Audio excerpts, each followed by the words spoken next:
Война. День 259. Ситуация на фронтах.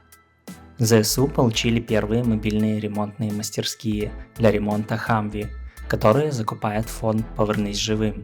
Ремонт и техническое обслуживание техники очень важно для успешного ведения боевых действий, хоть это и не так медийно.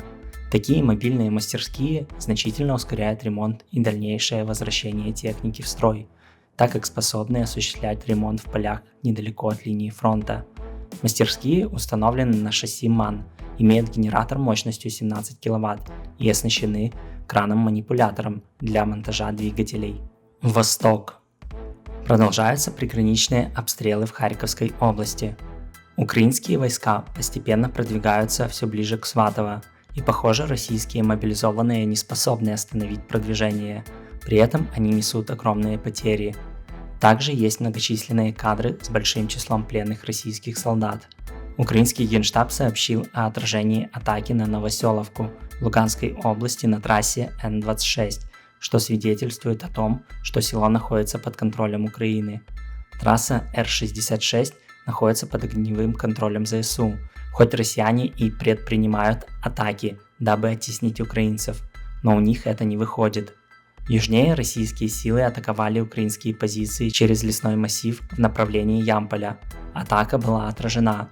На правом берегу Северского Донца россияне атакуют Белогоровку, Солидар и подступы Бахмута.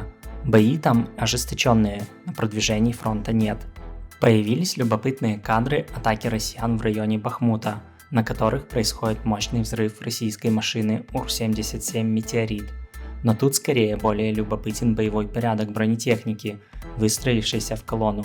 Таким образом, огонь вела лишь первая машина.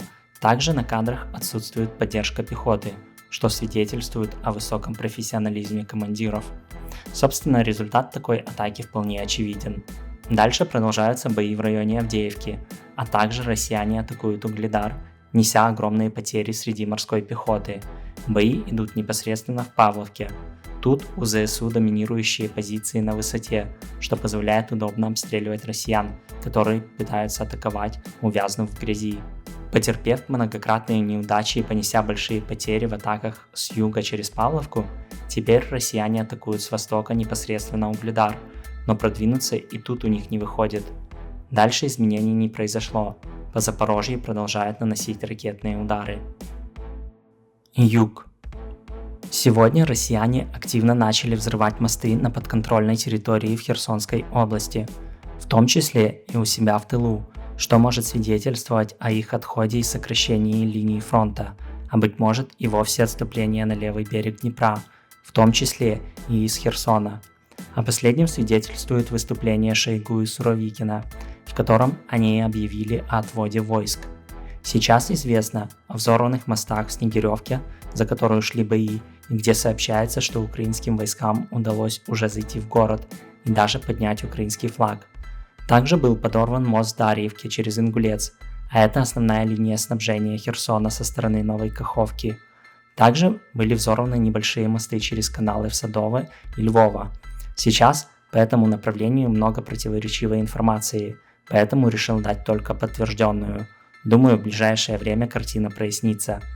Спасибо за просмотр, не забывайте поддерживать видео лайками, комментариями, подписки. Огромное спасибо всем, кто поддерживает канал финансово. Также, если у вас есть желание и возможность, поддержите фонд «Повернись живым», они делают очень важное дело.